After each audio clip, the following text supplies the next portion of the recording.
It's the final day of the 2025 Prep Baseball feature games, and we have some juniors action for you. It's going to be Minnesota and Tennessee squaring off here for the Junior Feature Games Championship. I'm Cory McCartney. Going to be joined along the way by our own Grayson Rosen. We have what was expected to be a 3:30 start time. Everything just running a tad bit slow here today. Some of the earlier games went a little longer than anticipated, so we will be bringing you first pitch here shortly. This was the end of a really great feature games across the spectrum here between the senior feature gamers and the junior feature gamers. Of course, stacked field, and this is the event that has produced so many of those household names that you know, the likes of Jackson Holiday, Jackson Jobe, all stars like Jackson Merrill and James Wood. So a lot of exciting names of the past, and hoping so many of the ones that we saw here these past few days are going to enter that conversation as well. Let's go ahead and take a look at our starting lineups for this one, presented by the Windscreen Factory.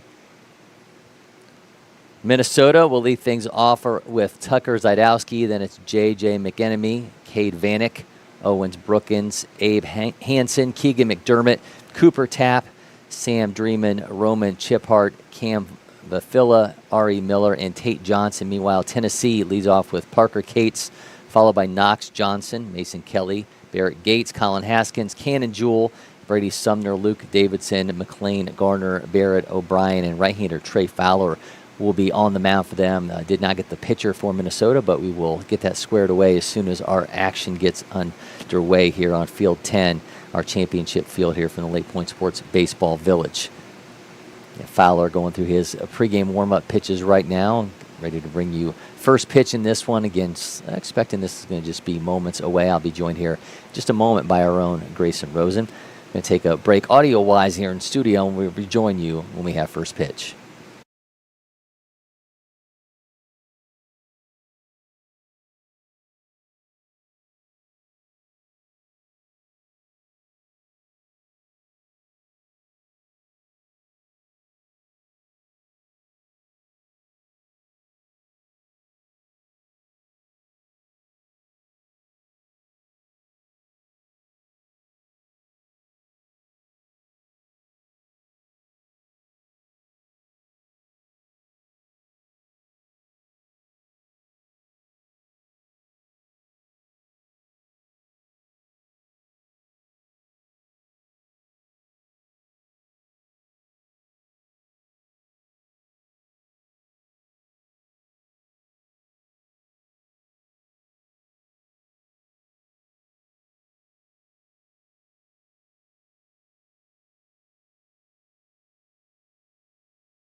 Welcome in, Cory McCartney, Grayson Rosen with you as we bring you coverage of the Junior Feature Games Championship. Minnesota going to lead things off. Tucker Zydowski stepping to the plate right now, be followed by J.J. McEnemy and Cade Vanek.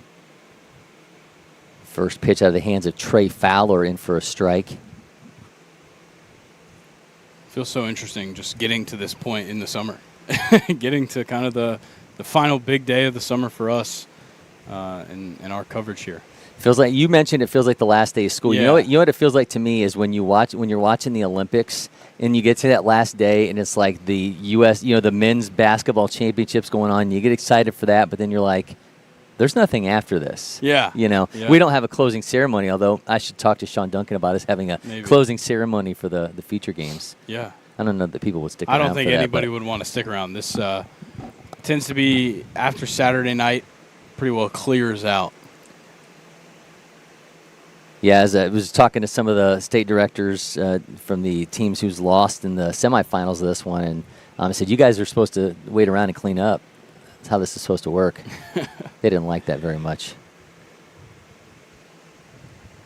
But a great matchup for you as we've got this one between Minnesota and Tennessee, two teams that have looked really strong throughout the proceedings here. Just been some dominant wins. This Minnesota team just puts up runs in impressive fashion. Go back through their schedule here. On Friday, they were 15-4 winners over New York. Then followed that up by beating Indiana 13-5. Then they got into bracket play. They beat Pennsylvania 6-2. Then yesterday, Sunday, they beat. No, today's Sunday. I don't even know what day is it anymore. Earlier today, they beat North Carolina 14-2. Then they beat Louisiana 19-5 to earn this spot in the championship. So it's a feat to keep these guys under double-figure runs. Pennsylvania, the only squad to do so thus far. That's the task Tennessee's facing right now. Trey Fowler, though, gets a strikeout of Zadowski to lead things off. So far, so good for this Tennessee squad. Yeah, I mean, if there's a squad out there, when you just look at the roster, that could stop Minnesota, that could slow them down from scoring so many runs, it is this Tennessee team. Yeah. This Tennessee team is absolutely stacked. And the biggest thing that we have to go off of is what these guys were capable of on workout day. So many guys on this team putting up 90-plus exit velo numbers. Couple of guys putting up sub-760s. Those are numbers that we're not necessarily accustomed to seeing out of the junior future gamers. Yeah. So Tennessee having so many players putting up numbers like that, it's pretty absurd. Well, when I had their state director, Hunter Martin, in here, he said he really feels like, and we have these conversations about, those kind of power states in terms of producing talent, and that one is right up the middle. Great stop at second, but he's not going to be able to make the play, is he? Oh, he's going to be safe. So we'll have J.J. McEnemy is going to be aboard with a one-out single. Hunter said he feels like they're right there. They're right there with Florida and California, Georgia, Texas. When you look at guys drafted and guys, and certainly them having Vanderbilt and Tennessee in their same state, like they're a destination state. So why shouldn't they be a destination for coaches to be recruiting kids out of their state as well? Yeah, and they posted something on their account of all of last year's Future Games commitments, or all their Future Games players that have committed by now from last year's squad, and that one's hit really well. From 92.9 off the bat of Cade Vanek. That's caught, though. McEnemy's going to retreat to first. But they posted a graphic of all their guys that have committed from that Future Games team, and it's like numerous Vanderbilt commits, numerous Tennessee commits, commits just all over the state all over the Southeast, really going to power programs. And they were all playing here last year for that team. It's pretty amazing what the state of Tennessee is able to produce, even though they don't necessarily get talked about in that same echelon. I think that's going to continue to change, though. I think the more you have guys out of their state, as that one is roved. Man, there's a lot of traffic here for this second baseman to start things off. Fires that in. He's been an awfully busy guy here early on, but 2 aboard now for this explosive Minnesota offense here in the top of the first inning, and they'll now move to Owen Brookings. Owen Brookins out of Orono High School. The interesting thing about this Minnesota squad is you get players from Iowa, South Dakota, North Dakota. Certainly, I mean, look at the Trey Fowler setup. I don't know that you talk about, watch when he's got a runner at second right now. Watch how much his body is turned towards second base in order for him to keep an eye on the runner. Let's see if he does that again here.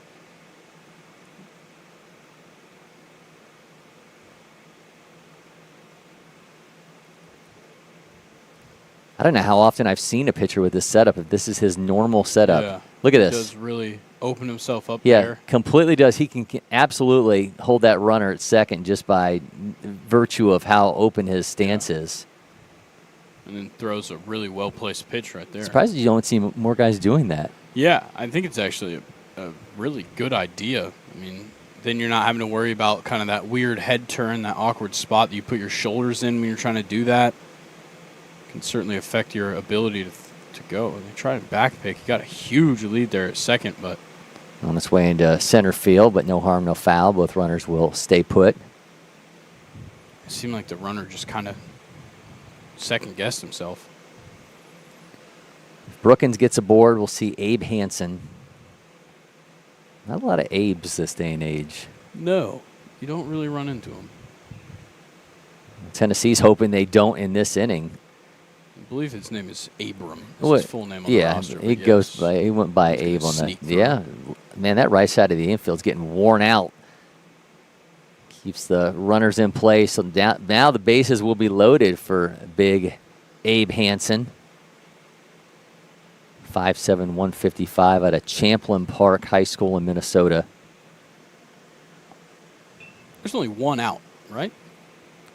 I thought there was 2. We had a strikeout to start things off of Zadowski, and then we had a ball that was caught in the outfield. Oh, that's right. So then this would be the sixth batter? Keegan McDermott. Yeah, this is Keegan McDermott. All right, I stand corrected. Keegan McDermott from Rosemont High School in Minnesota is now up. 5'11", left-hander. Bases loaded. It's in for a strike out of the hands of Fowler. I was too excited to give some love here to a living, breathing Abe in 2025. Well, we can still give him some love. He did single. He did. McDermott looking to do a little bit more than that, see if he can get Minnesota on the board. Again, they have been absolutely explosive. Meanwhile, Tennessee, Friday, and by the way, some of their guys told us, they said, we faced the three toughest teams here to get to this point. So no offense to Minnesota's opposition, but Tennessee, 9-2 winners over Kentucky on Friday. We see the 1-1 here from Fowler. Gave him the strike in the inside. Saturday, they were 7-6 winners over Nevada. Then bracket play kicked off with an 8-2 win over Georgia. Then they put it to Alabama earlier today, 10-1, and then semifinal win, 8-5 over Illinois. They trailed 5-0 in that game, by the way. Wow. It was an unbelievable comeback. We started taking notes on Illinois. Yeah, it looked like Illinois had it in their pocket. And then they have to watch Tennessee and make their march to the championship game here.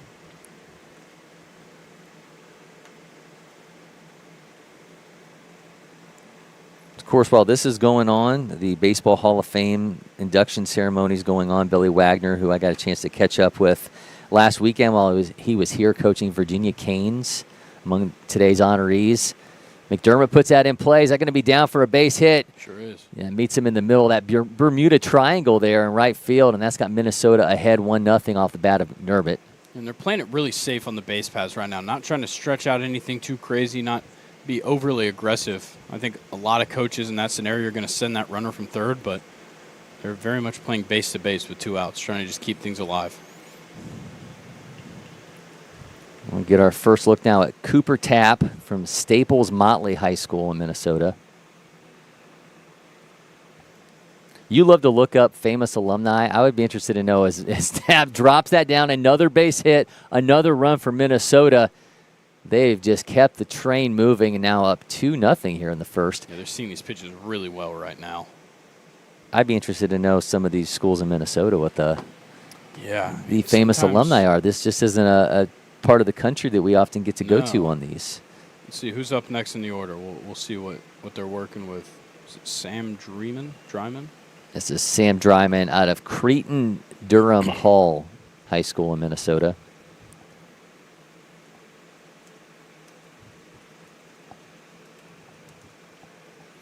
It's in St. Paul, so we've got a chance. Okay, yeah. They've got the notable alumni tab. They got a long list. It's a long list. I like it. Let's see.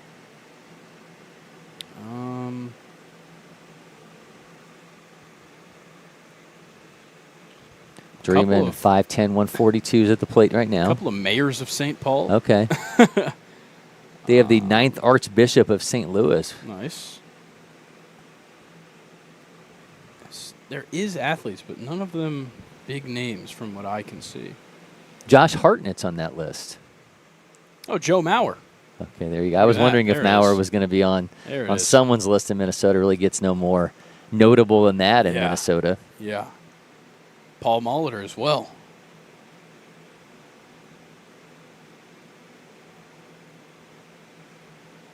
I think that's the winner right there. It's probably not going to get any higher than that. Steve Walsh. Chris Wanke. Okay, yeah, this is Knowles.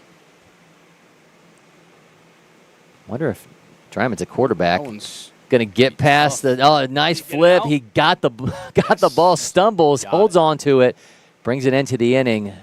Fantastic work at shortstop there for Tennessee, but Minnesota has struck first. They lead 2-0 as we move to the bottom of the first inning from the Junior Feature Games Championship. We'll be right back.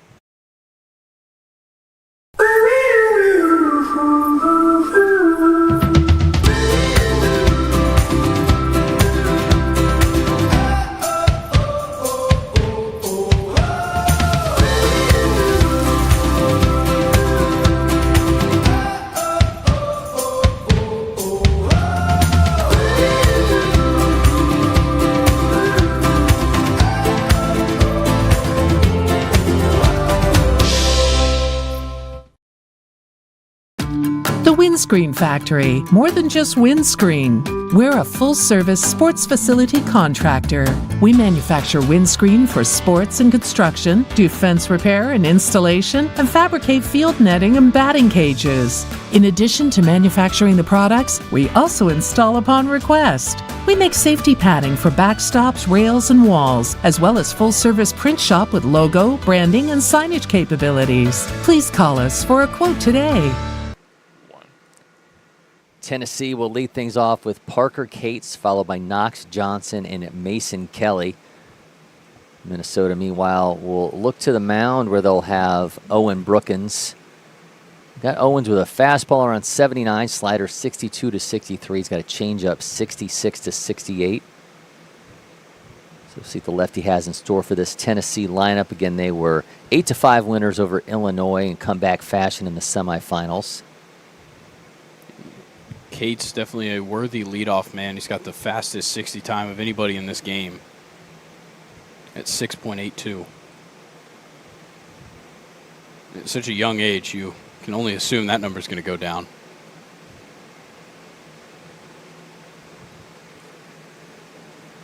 At a Brentwood High School in Tennessee, exit velo is around 88.5, bat speed north of 67. And at 5'7", 160, he's producing these kind of numbers too.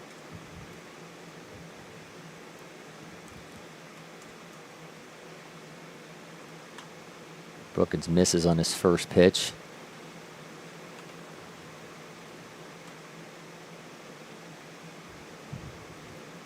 Ooh, a short list of notable alumni from Brentwood, but a strong list.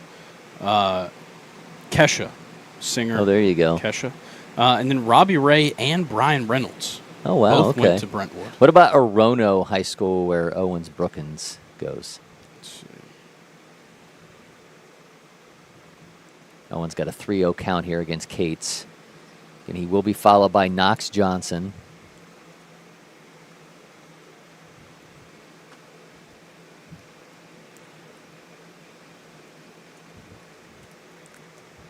And he draws a walk to lead things off, so the speedy Cates is aboard, and now here comes Johnson.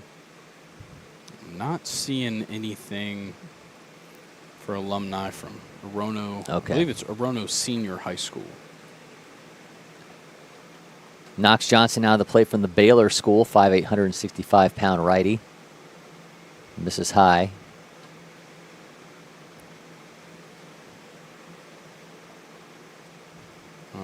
What I do know about Orono is that their girls swim team 200 medley relay won first place at state in November of 2016. Congratulations.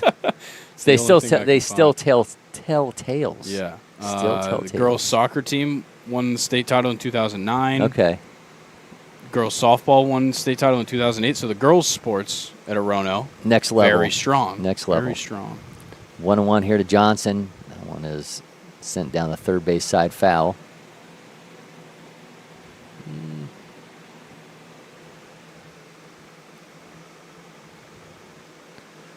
Well, the Baylor School is no joke when it comes to baseball with Johnson at the plate right now. Harry Ford, remember Harry Ford, now at Virginia, was actually, we had a event a few years ago, and that's right in front of the second baseman. He makes the tag, tries to throw to first in time for the double play. Does not happen, but they do get the lead runner. I think the lead runner saying he didn't touch me. I mean, they've got so many notable alumni that they have it by a decade. Yeah, I think Parker Cates was trying to say that he did not get tagged, but he is in fact head back to the Tennessee dugout, so he will be out. But we had a high school challenge event here a couple years ago. IMG Academy was here. The Baylor School, Brother Rice was here from Illinois. It was epic to say the least, and Harry Ford was among those Baylor School players we got to see in action. It was a great breaking ball right there to catch the outside half and started off with a strike. But Harris English, for the PGA fans out there, went to the Bryant School, or the Baylor School, my apologies. A couple other golfers, Keith Mitchell. Knox Johnson advances a second. This is just a fantastic name. 2000s, she was in the class of 2000. She won Miss Tennessee. Blair Pancake. Nice. That's literally like incredible pancake? name. Wow. Literally Pancake. Huh. Waffle House, or they won't say Waffle House. IHOP missed the boat there. When her sister is a professional golfer named Brooke Pancake. Wow. How about that? Whew, that was vicious. Goes down on strike. So Knox Johnson standing at second base watches Mason Kelly strike out. Now it's Barrett Gates.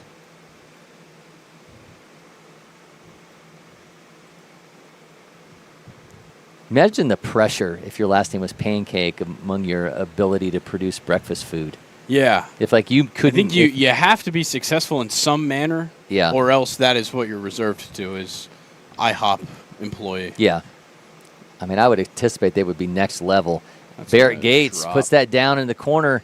It's going to drop down for double bases here. Headed on to second. Is he going to hold there? No, he's going to make his way to third.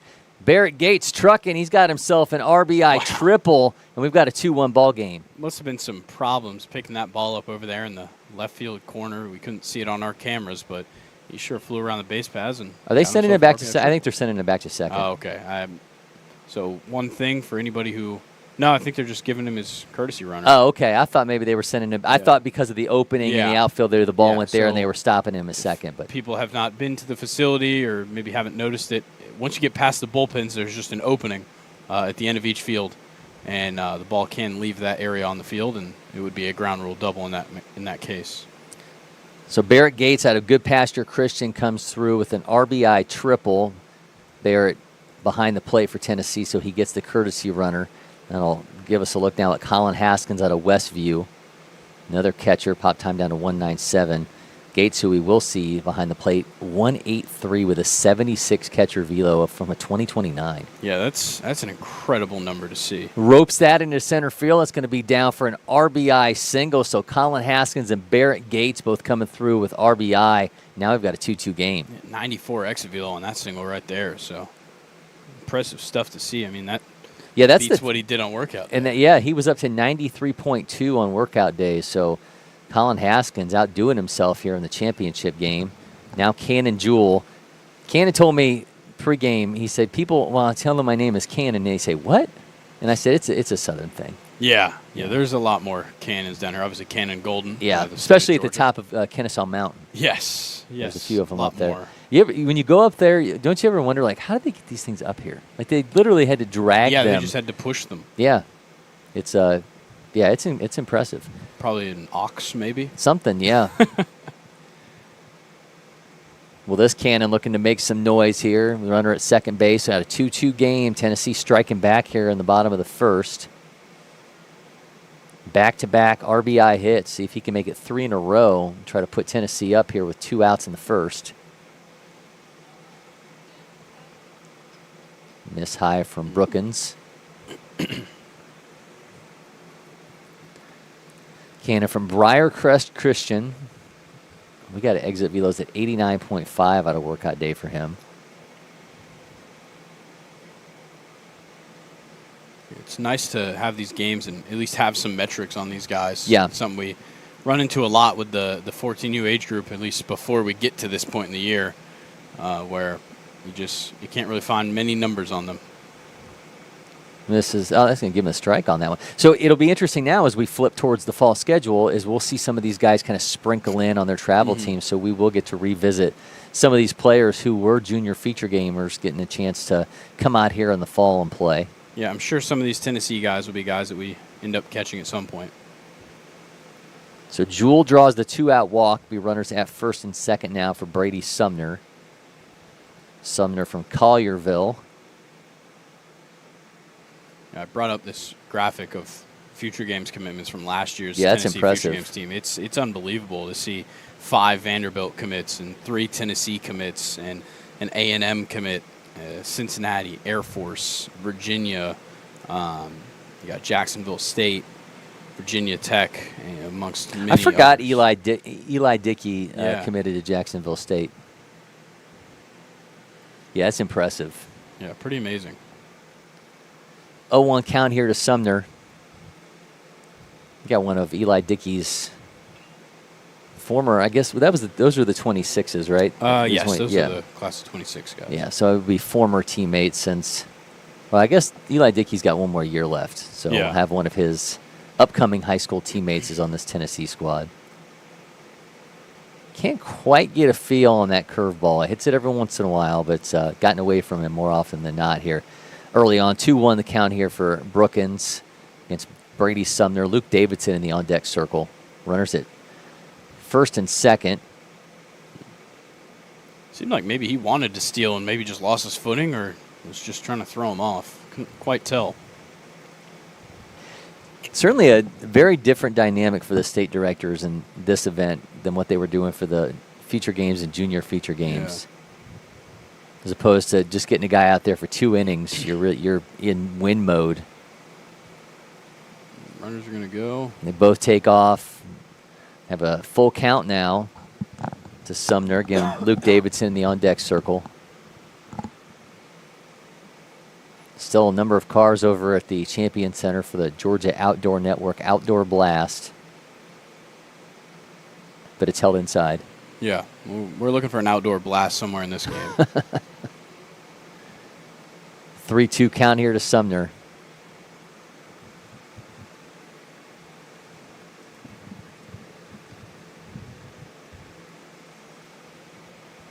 A miss, and the bases will now be loaded for Luke Davidson.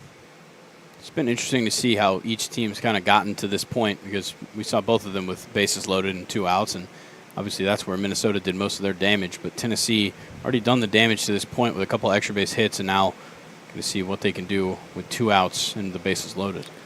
Lipscomb Academy's Luke Davidson, 2029, now steps in. I thought we'd see more 2030s sprinkled in on these teams, but not the case by the ones that we've seen here playing in the semifinals. Just 2029s. Catcher going out to, is he going to go? Nope, he's not going to let an authority figure have a conversation here with Owen Brookins.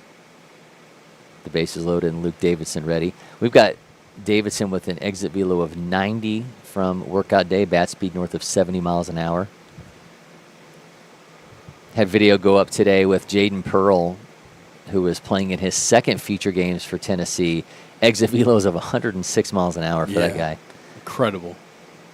Looks like a grown man. It sure does. 5'11". He's 213 pounds. He said he was up to 225 and just felt too heavy. Yeah. So he cut that weight. He said he's going to try to see if he can stay a little bit more trim, but add a little bit more weight going into this next season. But man, he can fly 6'7", 60. Yeah. Built like, as I was talking with Hunter Martin yesterday, built like an NFL running back, and he's got a bright future ahead of him for sure.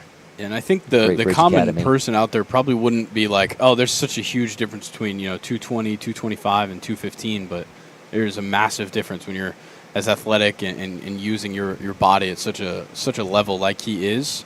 You really notice those differences. You especially here in football, how a guy feels so much different, even a difference of a couple of pounds. Sumner popped up and looked like he careened that off of our new studio, which is so we'll be getting built. Yeah. It's still in the construction phase, so maybe they could fix that dent. This is high. Bases loaded. Nowhere to put him here. McLean Garner in the on-deck circle. See if Brookins can zero it in. Comes a payoff pitch. Put in play. Third base has it. And that long throw across the diamond is in time, and they will leave the bases loaded. We're all notched up through 1 in the Junior Future Games Championship when we come back from LakePoint Sports.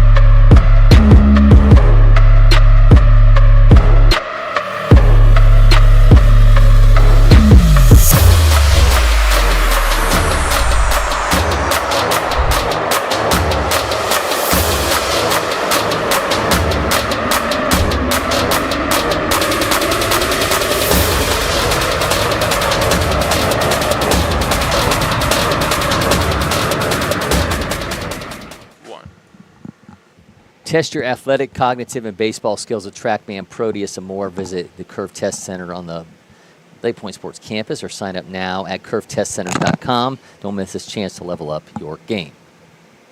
Cory McCartney, Grayson Rosen with you onto the second inning of the Junior Feature Games Championship between Minnesota and Tennessee. Yeah, now it's a little bit of a different approach now with both these teams putting up 2 runs in their first inning. Yeah. They've shown that they can, offensively get it done.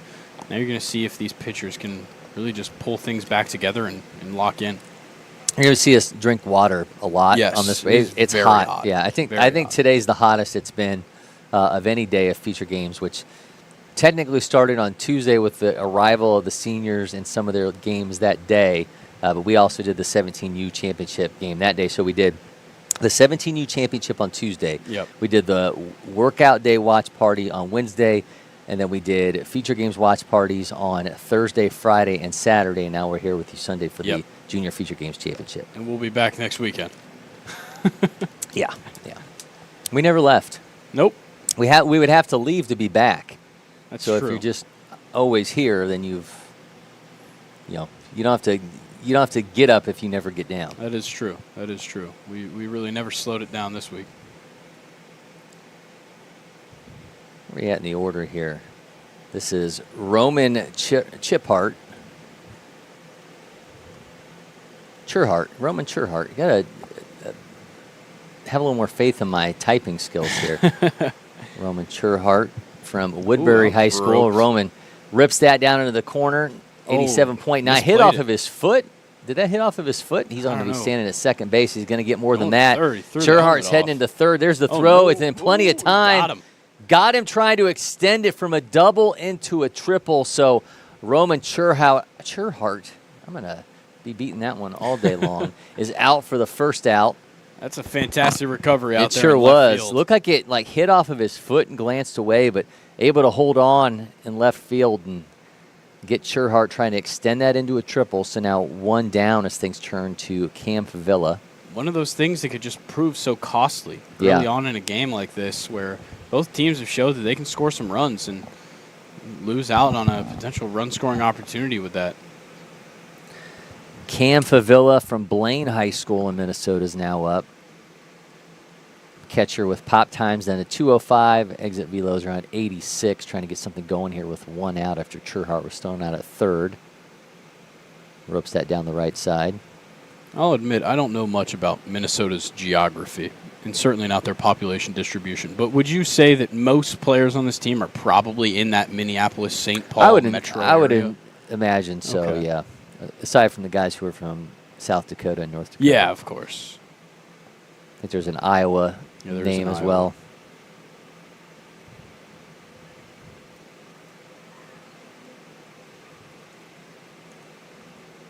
Trey Fowler has an almost Tarek Skubal leg kick. Yeah, he really gets that leg up there and holds it for a moment.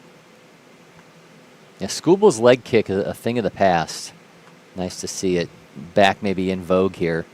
1-2 count. That's a great breaking ball right there. Drop third. Smart play behind the plate there, making sure they were in line together. Great work by the catcher right there, just communicating and making the right throw. So Churhart throwing out at third, Favilla out off the drop third, and now here's Ari Miller.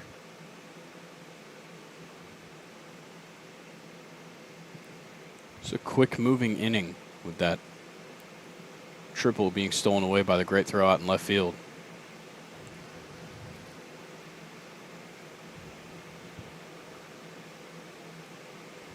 Can get the strike with the breaking ball again.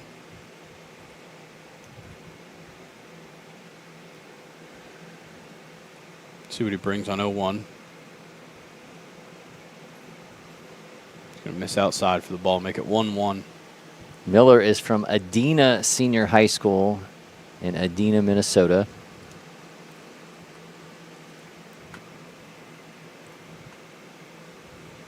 Misses on the breakers. Count going to be 2-1.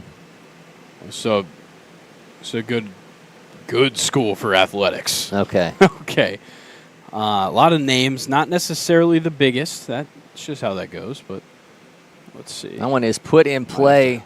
Right fielder and second baseman on the run. Oh, man. They call it fair. Oh, wow. All right, he's going to be making it to third, so they are going to have a triple. Wow. That was a foul ball. An incredible. I think we're going to have some. I think the argument call at here. home was fair, and unfortunately, the call goes unless there was an umpire with a different view, which I don't think there was. It looked to be here that it was about 2 feet out of bounds and down the foul line, but they're calling it fair, so he's going to be standing at third with 2 down. We're gonna pull up the replay review here in the booth. All right, so Ari Miller is at third.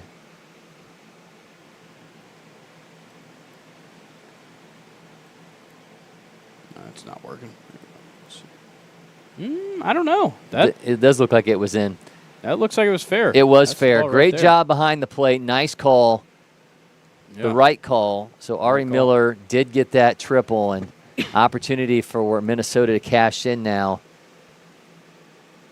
with Tate Johnson at the plate. That's the advantage of us being able to just take a look at the. It is at the replay. great work behind the plate. Yeah, that was a really tough play to call as well with all the players in the area, but the right call. All right, so a triple for Miller.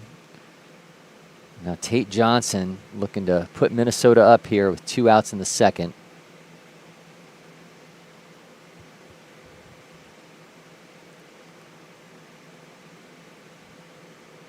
Swing, miss, strikeout, inning over. Another runner is stranded, and we are still tied at 2-2 when we come back from LakePoint Sports. Hot summer days call for cool adventures in Cartersville Museum City.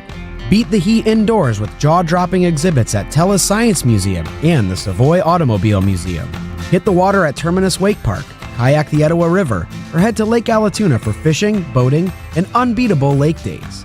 When the sun sets, head downtown for live music, delicious eats, and local flavors. From family fun to date nights, summer memories start here.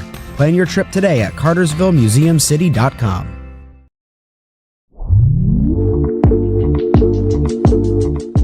Babe Ruth, Hank Aaron, Rivera, and then Big Papi. I have to go Acuna, Chris Sale, Mike Trout, Babe Ruth. David Ortiz, Ted Williams, Chipper Jones, and Mickey Mantle. Our action continues here in the Junior Feature Games Championship. There's Jack McCartney getting some photos. Jack out on the field doing his thing, getting on the broadcast here one way or the other. On the bottom of the second inning. A new pitcher now for Minnesota. It's going to be Connor Flanagan getting a chance here. Flanagan out of St. Thomas Academy in Minnesota. We've got a fastball around 84 for Connor, around with a curveball 70 to 72, changeup 69 to 72. Yeah, we saw Brookins struggle just a little bit with the control, and probably a safe move to go ahead and just make a change and try and keep this thing locked up. Did end up leaving the bases loaded as Tennessee was able to get 2, but not anything further than that. Now McLean Garner is the batter out of Collierville. Catcher with pop times on to 190. Catcher velo at 76. There's some really good catchers on this Tennessee team when you start looking at these metrics. It's also got exit velos north of 90 miles an hour, bat speed of almost 70. Yeah, you've got 3 catchers on this team with 1.9 pop times or lower. Embarrassment of riches behind the plate for Tennessee. And they had the same thing with Will Brick leading the charge for their feature game team, catching a in vogue and very much something they're producing at a high level at Tennessee right now. All right, so McLean Garner's going to be aboard via the leadoff walk. Now here comes Barrett O'Brien. You going to tell me the best catcher to ever That's come what out I'm trying of to Tennessee? do. Let's see.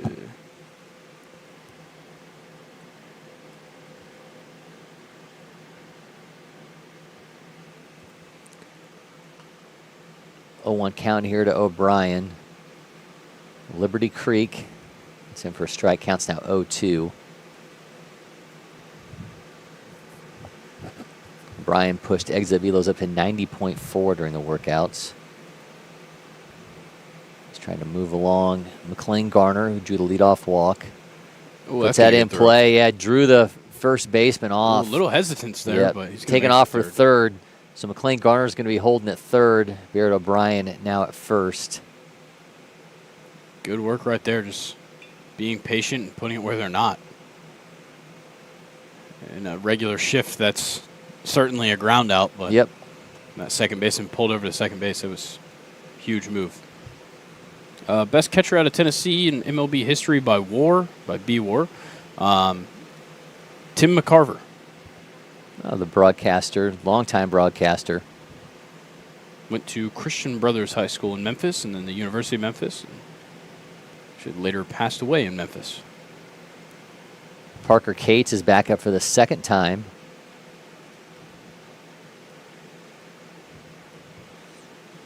One thing I've always found, sorry, this is totally off topic. One thing I've always found interesting about like looking up like a professional athlete's like life or whatever is it for some reason you can often find where they're buried. Yeah, and a lot of times you can find like tombstone photos as well. Yeah, I've always thought that's such an interesting thing with celebrities and just famous people in general. Miss High from Flanagan. Fun fact, the horse Mr. Ed, his grave is in Oklahoma. Huh. So he avoided the glue factory. Yes, yes, he did. But he did hit an inside the park home run. It is on video. Mr. Ed? Yeah, Mr. Ed. Wow. If anybody would like to go watch that, I heavily encourage you to. He was playing with the Dodgers.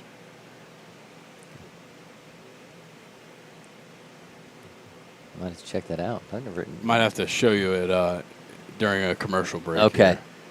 Cates goes down on strikes. Now here comes Knox Johnson. I don't even know what to say about this.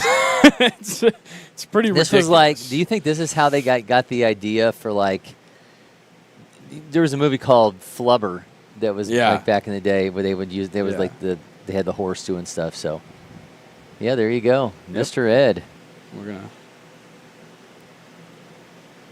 All right, Knox Johnson at the plate for the second time.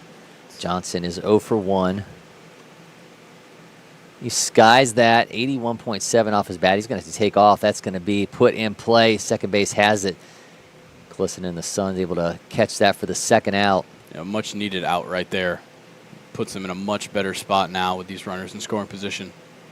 Just trying to get the out that you can. Mason Kelly's turn with runners at second and third and 2 down. I'll wait until we're out of the inning to show you this. I need your full undivided attention on Mr. Ed's hitting and running. Do we have the exit velo? I don't think so. I think this is a little old for exit velo. Okay. Well before the StatCast era. Well, I'm sure they could plug it in. Somebody's got a stopwatch and all those. Surely. Yeah. Mason Kelly from Farragut, now up for the second time. He's 0 for 1. Swings through that. Count will be even.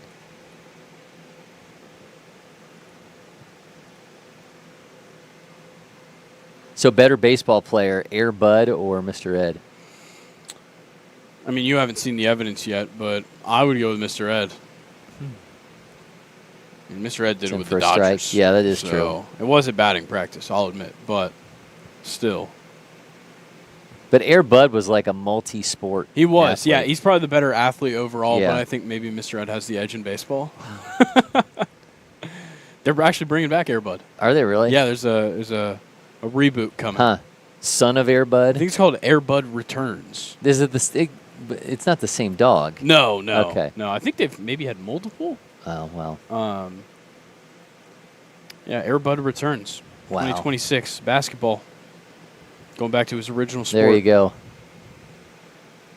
Dribbler goes back foul. I would be crestfallen if the marketing campaign didn't say he's got the dog in him. Yeah. Yeah. They would be missing out. Or if they were unaware of that opportunity, I just gave it to them. 1-2 count here. Mason Kelly at the plate, runners to second and third, puts that in play. That's on its way into the right field gap. Sure is. RBI single for Mason Kelly. Don't make it 2 runs. The throw is going to be late. So Tennessee now up 4-2 off the bat of Mason Kelly here in the second. Yeah, that's some huge two-out hitting right there. Get him to 2 outs with the runners in scoring position and still punish them right there with the bat. Make it 4-2. That's a huge pivotal spot right here in this game. We've talked about what this Minnesota offense is capable of, so you know more than likely they are far from putting up runs. So they're putting a little bit of pressure on them here as Tennessee taking this lead here in the second. Just going to miss high. That'll be Barrett Gates. Gates last time he had extra bases with an RBI. A good pasture Christian. Runner's taken off. The throw is going to be a little wide. So Mason Kelly now standing at second. So another runner in scoring position for Tennessee with Gates at the plate.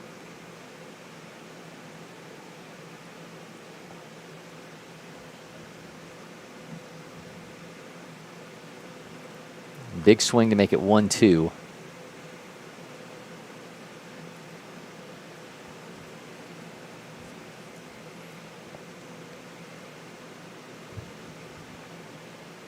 We got distracted, but I was going to give us a fun fact about Airbud. The original dog, his name is Buddy. Buddy DeCiccio is the surname of his owners, DeCiccio. Okay. But he was found as a stray dog in the Sierra Nevada. Wow. Yeah. That And then he person became a didn't- famous actor. The person didn't know what they lost. Gates jumps on another one, drops that into center field. He's going to have another RBI. Mason Kelly's going to make it home. Heading to the second base. Whoa, Oh, that's going into Aaron, center that's field. That's going to be bad. That's a run scored right Yeah, there. Barrett Gates taking off. He's going to round third, headed home. The ball's going all the way to the wall. Barrett Gates is trucking, lost his helmet in the process, and Tennessee has taken control here in the second. Yeah, that's a costly error right there. You really got to just slow yourself down. He was only halfway down the base path when he made that throw to second base. That's when you just got to slow down and make sure you make your throw. He's off balance, moving in the wrong direction, and things just went from bad to worse. Barrett Gates making a play for MVP of this one. Yeah.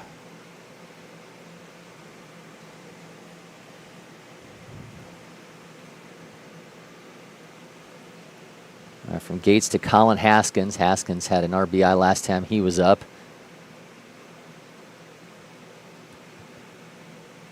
Tennessee has taken a 6-2 lead, 4 runs here in the bottom of the second.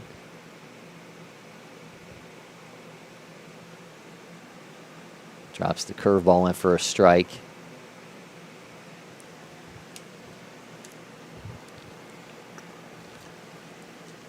Tennessee been doing some damage with 2 outs in this inning.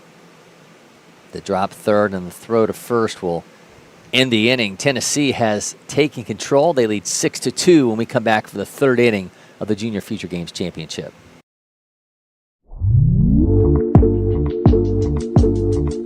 Football and probably okay. I'd be the best golf player to ever live. I'd probably play football, tight end, or I'd be the best Clash Royale player. You gotta find your people, the ones that make you feel alright, the kind you wanna stay up with all night.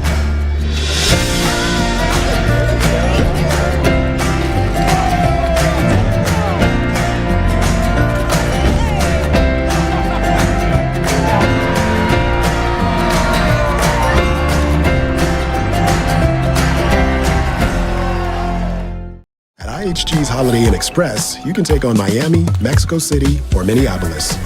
Fuel up with free hot breakfast, all while earning points for free nights with IHG One Rewards. Guest how you guessed at IHG Hotels and Resorts. Welcome back to LakePoint Sports, the Junior Future Games Championship, where Tennessee leads Minnesota 6-2. I've now seen the video proof of Mr. Ed's baseball skills. I'm not sure that's how you teach someone to slide. Yeah, well, he certainly scared the catcher, as you can see in this shot here. Yeah. He is. Yeah, he climbed up the cage. I believe Mr. Ed started sliding about halfway down the line. It's a lot of body to move. He's got momentum. I would love to know the special effects that went into them getting the horse to slide. If you're at home, just look up Mr. Ed Plays Baseball, and you can enjoy that wonderful, wonderful piece of cinema. We're back to the top of the order for Minnesota. This will be Tucker Zadowski, J.J. McEnemy, and Cade Vanek. Trying to answer as Tennessee scored 4 runs in the bottom of the second inning. Again, this is a Minnesota offense who has scored double-digit runs 4 times throughout this event, including 19-5 over Louisiana in the semifinals. So they have an explosive nature. We'll see if they can tap into that here and try to eat into this Tennessee lead. Their leadoff hitter starting things off here in the third.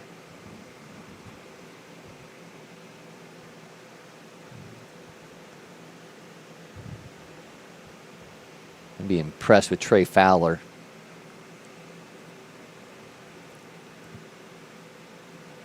Dribbler goes back foul.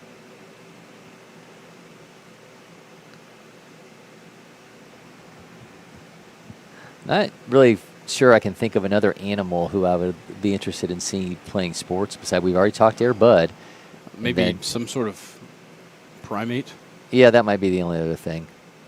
Just because I think they would be good at it. I mean, for that, you could go to Mario Super Sluggers and talk about Donkey Kong and Mario Super Sluggers. That's true. What a fantastic game, by the way. If anybody hasn't gotten to play Mario Super Sluggers on the Wii, you've missed out. Incredible, incredible work. Full count here to Zadowski. You will not find a famous alumni of where Tucker Zadowski goes to school, which is 196 Online Elementary. Yeah, I was a little confused about that one, I'll be honest. I certainly did not even attempt to look up their notable alumni, but that one definitely caught my eye. Might be Tucker Zadowski. Could be. One day. See if this drops. Oh, overtime. Oh, did they catch? Oh, man, what a fantastic effort at short. That was some athleticism to make the catch for the first out. And going deep in the hole down there and just making the grab up in space. Out number 1. Saw a fantastic grab from Brennan Neal yesterday. Yeah, for Georgia, Georgia. It was incredible. Incredible max vert right there. J.J. McEnemy. Well, that was roped. Out of go foul. West Fargo Cheyenne High School in North Dakota. You know, we'll give that one a search. Let's see what's going on at West Fargo Cheyenne. Do they use like the WF, like the bank? We have a notable alumni list. Matt Strom of the Philadelphia Phillies. Okay. Look at that. Swing and a miss. Now 2 strikes here to McEnemy. The guy that created Annoying Orange, if anybody remembers that from YouTube. Mason, I feel like that's something more in your wheelhouse.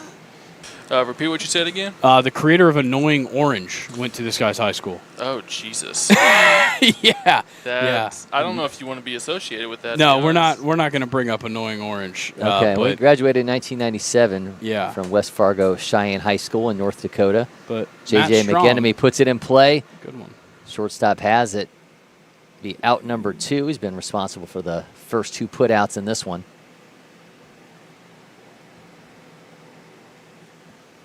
So from McEnemy to Cade Vanek out of Stillwater Area High School in Minnesota.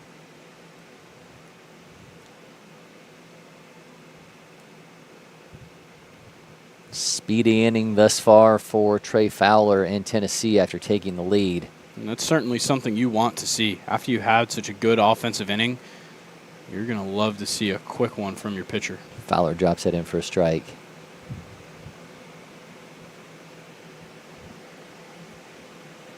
And we don't mind a quick inning either. Comes the 0-1. That one is Got ripped down the left side. And that's going to be into the corner. We've seen this about, 4 times already today? Yeah, that left field corner is just getting its work. Cade Vanek with a 2-out double down into the third base gap down there towards the batting cage. And there's not a lot of room down there for anything good to happen for a defense. Yeah. So Vanek aboard with 2 down, and now Owen Brookins, who was the starting pitcher for Minnesota, steps in.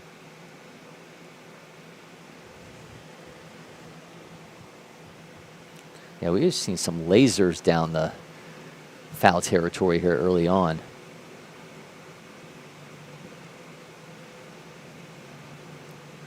Misses arm side.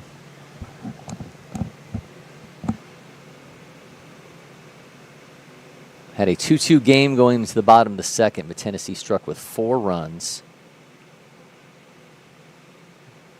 I'd have a shutdown defensive inning, but Minnesota has a runner in scoring position with 2 down.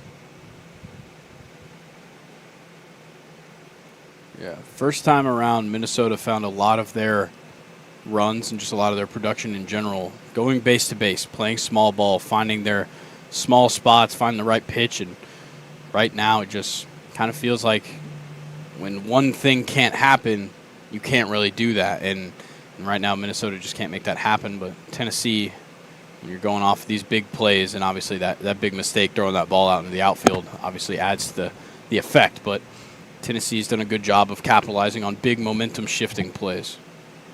Fowler with a 3-1 count now to Brookins. Abe Hansen in the on-deck circle.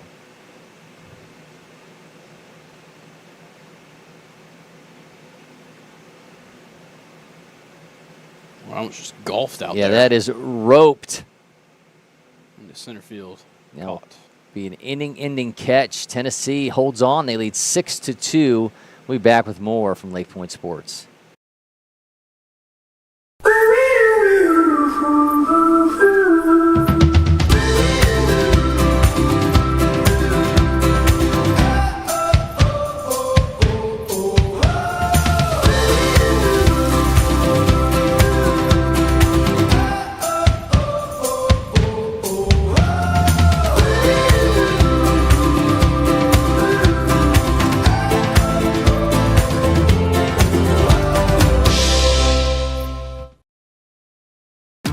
The Windscreen Factory, more than just windscreen.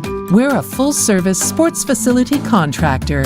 We manufacture windscreen for sports and construction, do fence repair and installation, and fabricate field netting and batting cages. In addition to manufacturing the products, we also install upon request. We make safety padding for backstops, rails, and walls, as well as full-service print shop with logo, branding, and signage capabilities. Please call us for a quote today.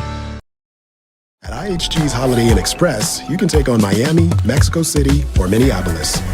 Fuel up with free hot breakfast, all while earning points for free nights with IHG One Rewards. Guest how you guessed at IHG Hotels and Resorts. With its unbeatable power and its versatility, the Eminence 605 grill from Atlanta-based Monument Grills lets you grill like a pro. Learn more about the Eminence 605 and their other grills at monumentgrills.com. Our action rolls along here. Tennessee leading 6-2 as we hit the bottom of the third inning in this, the Junior Feature Games Championship. Cannon Jewell at the plate for Tennessee. He'll be followed by Brady Sumner and Luke Davidson. Cooper Flanagan out for another inning here for Minnesota. Excuse me, Connor Flanagan. Connor came in relief for Owen Brookins.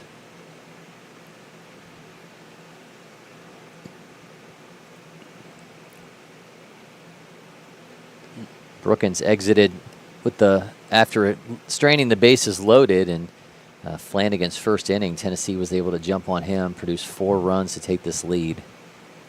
Right now, it just feels like he doesn't have the release point. See if he can kind of figure things out here.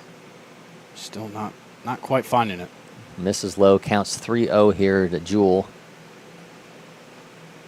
Briarcrest Christian.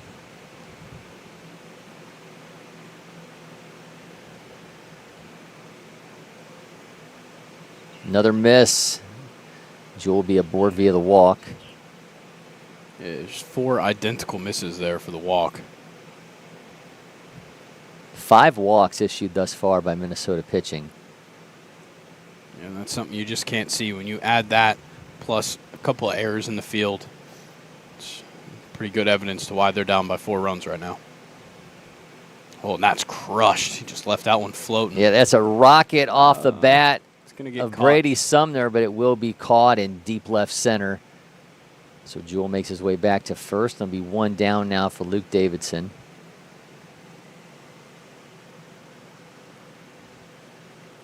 We're all going to get a little bit of a breather here the next few days. We'll have the Super Sophomore games next weekend, so of course we'll Be back with more broadcast, more action for you from that. I'm going to try to collectively catch our breath, though, the next few days after the feature games comes to an end. With this one that is put in play, shortstop has it, throws, and plenty of time. Runner taking off for third, though. Got him. And they got Jewell trying to take advantage. We're through another half an inning. Tennessee still got that 6-2 lead when we come back from LakePoint Sports. Hot summer days call for cool adventures in Cartersville, Museum City. Beat the heat indoors with jaw-dropping exhibits at Tella's Science Museum and the Savoy Automobile Museum. Hit the water at Terminus Wake Park, kayak the Etowah River, or head to Lake Allatoona for fishing, boating, and unbeatable lake days. When the sun sets, head downtown for live music, delicious eats, and local flavors. From family fun to date nights, summer memories start here. Plan your trip today at CartersvilleMuseumCity.com. Our LakePoint Sports photographers deliver at the highest level, taking you inside the action here across campus. We've got game day covered, and now you can not only see your game through our lens, but you can purchase photos as well. Use the QR code on screen for the latest images, galleries uploaded after the completion of tournaments and events. You can also go to LakePointSports.com for more information. Back into our action here. Junior Feature Games Championship. Cory, McCartney, Grayson, Rosen with you. Tennessee up 6-2. You'll see a little bit more of Trey Fowler, who has been fantastic thus far. 3 strikeouts in his 3 innings of work. He's allowed 8 hits, 2 earned runs, but no walks in that counter to Minnesota, which has allowed 5 collective walks thus far. So doing his part to certainly keep guys off the base paths and getting some strong defensive efforts behind him, including that last half an inning for them defensively, where we saw a really great play at short. Yeah, and I think the biggest thing for Fowler is that he started off and he was giving up a couple of hits. He was really just hitting the zone and just letting guys see it. Now he's kind of starting to move his pitches around the zone, change his placement up a little bit, and we've seen him definitely settle in here for these next 3 innings that he's pitched. It'll be Abe Hansen to start things off for Minnesota, followed by Keegan McDermott and Cooper Tapp. Hansen from Champlin Park High School in Minnesota will be the leadoff hitter. 5'7" left-hander steps in.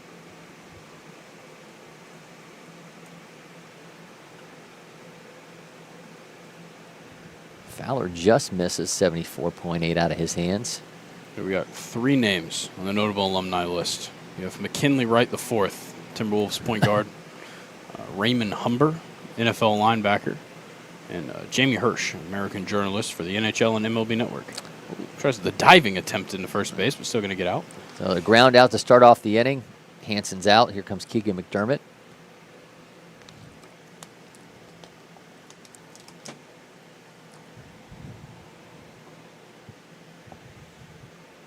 McDermott from Rosemont, Minnesota, 5'11", 142-pound lefty.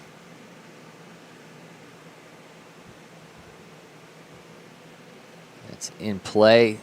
Race to the bag. He will be out. So make it 2 down now. 2 Cooper quick Tapp. outs. Again, quick work from Fowler on the mound, just getting outs. Not really worried about strikeouts. Neither team really has been here. He's got 3 strikeouts, but just doing what he can to find outs where he can get them. Cooper Tapp, Staples Motley High School, 5'10", lefty hitter, throws right, and he's first pitch swinging, and that's going to drop in over top the shortstop's head for a base hit. So a 2-out single from Cooper Tapp. And we move along to Sam Dryman. Yeah, it's been something that Fowler just can't avoid, is these 2-out hits. Though he hasn't really had to face the music much here, he's still having to deal with that extra trouble at the end of his innings. Yeah, they've allowed 9 hits thus far. Tennessee just has 5, but Tennessee has that 6-2 lead on the scoreboard, and a lot of that coming via those 5 collective walks.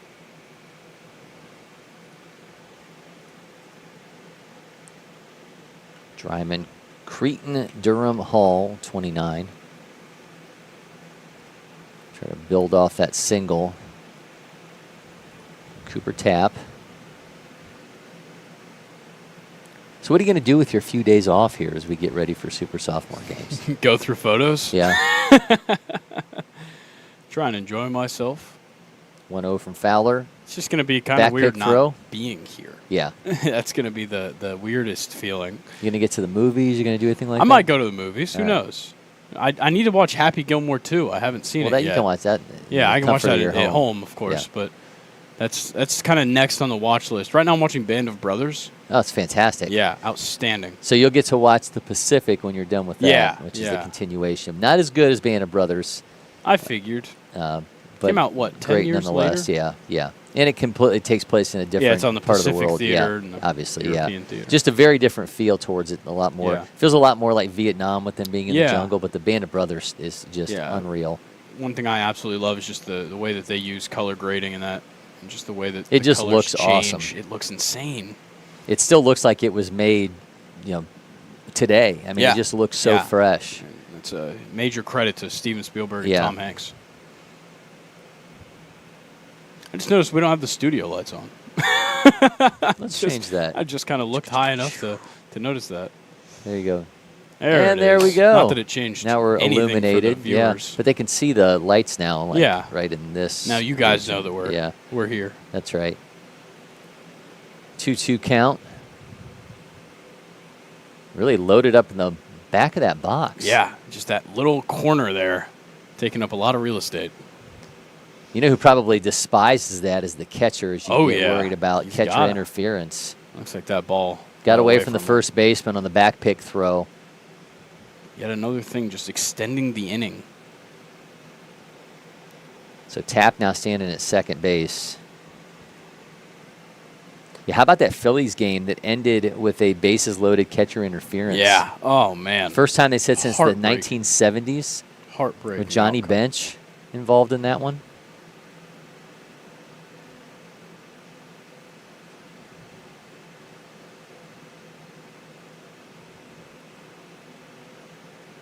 Count is full here to Sam Dryman. Oh, man, nasty. Oh, he did not go. He's going to be aboard. I think everybody thought that was going to be the ending strikeout, but instead it's going to extend the inning as he makes his way down to first base, and now Roman Churhart's going to step in. I think even our home plate umpire was a little bit in disbelief of his crewmate's call there. That was a surprising moment. So they'll have runners at first and second. End of the day for Tripp. Is Trey Fowler's day done? I don't know. It looked like maybe Coach grabbed the ball. 67 pitches thus far.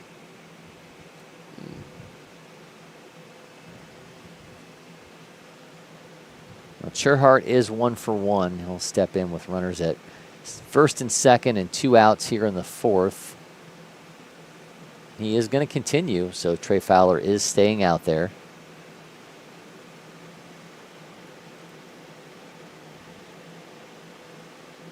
So Roman Churhart from Woodbury High School steps in, runners at first and second. He's got a nice little cadence that he does, some little dance routine. I want to set that to music. Little pit bull you throw on the back end of that. That'll get him up and ready. Oh, the throwback just gets away from the shortstop, goes into center field, but stopped at second.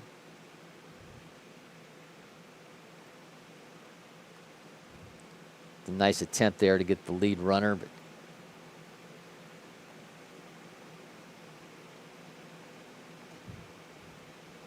Churhart 1 for 1. He's got 2 guys on here in the fourth.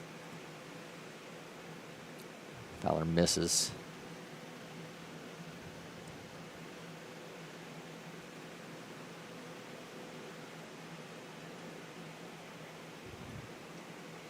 Comes the 1-0. Churhart ropes out over top of the second baseman's head. That's headed into right center. Yeah, it's going all the way down to the wall, and he's going to have 1 run. Is they going to make it 2? 1 run scores for Minnesota. Makes it 6-3 here in the fourth. So Roman Churhart coming through again. Got himself an RBI. That brings up Cam Favilla. Yeah, it's now the 5th one of Fowler's pitches, or 5th one of his hits that he's allowed with 2 outs. Continues to get him on the precipice, but they can't get out of these innings. He's allowed 10 hits thus far. Got a 6-3 game. Sevilla from Blaine High School in Minnesota steps in. Going to continue to eat into this Tennessee lead. It's now 6-3.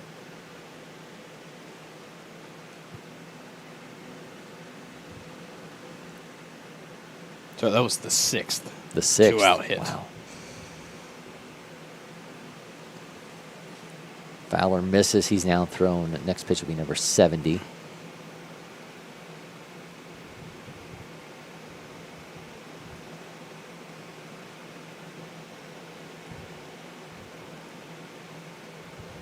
There's the 1-0 to Favilla. That is in for a strike. He's still got a good hold on that breaking ball. We haven't really seen many control issues out of Fowler. It's just the ability to hit the zone has allowed Minnesota to just jump on quite a few pitches here.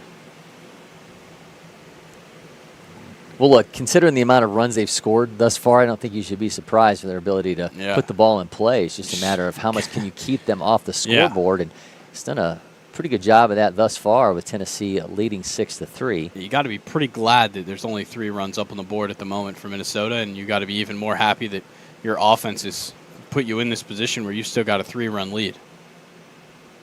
Huge lead at second.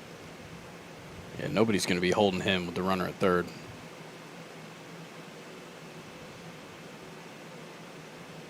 Comes the 1-2. Ooh. Wild pitch, but luckily it bounces right back to the catcher.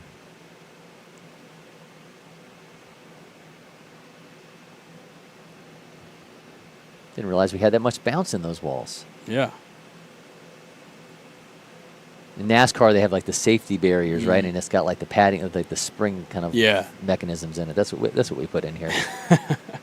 Creates a little more drama on the wild pitches. Here comes a 2-2. Ooh. Defensive swing. It's put in play. Third base has it. Long throw is in at time.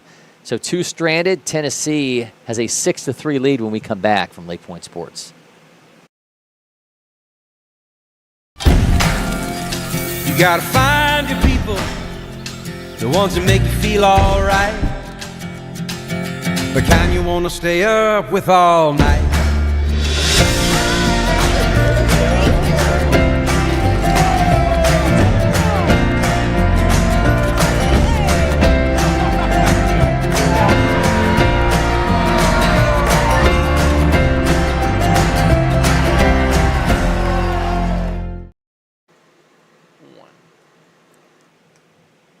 Barrett Gates puts it in the play, and he was off to the races. The Good Pasture Christian 2029 taking advantage of a defensive miscue and scoring a run for Tennessee. They lead 6-3 as we move along in the Prep Baseball Junior Feature Games Championship. Lost his lid in the process. On Look at purpose. that, chucking all his way home. It always Here, kind of that smile. It always confuses me when guys purposefully just knock the helmet off. Yeah. Well, it's just it's too confining. I don't really think it's changing all that much, I'll be No. honest. I think he just wanted to show off that buzz cut. Just did that last night, I would assume. It looked pretty fresh. Yeah. Well, Barrett Gates, the 2029 for Good Pasture Christian, coming through to help Tennessee take this 6-3 lead here in the 4th inning. We'll see a little more of Connor Flanagan on the mound for Minnesota, where McLean Garner in the Tennessee order. Garner will be followed by Barrett O'Brien, then to the top of the order, and Parker Cates, excuse me. One goes back foul. Yeah, having Cates and Gates on the same team. And multiple Barretts. They have multiple Barretts Yep. and then a Cates and a Gates.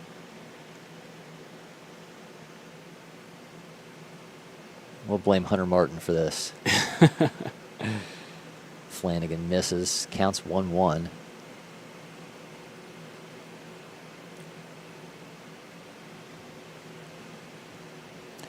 So you mentioned maybe getting to the movies. What's on the short list?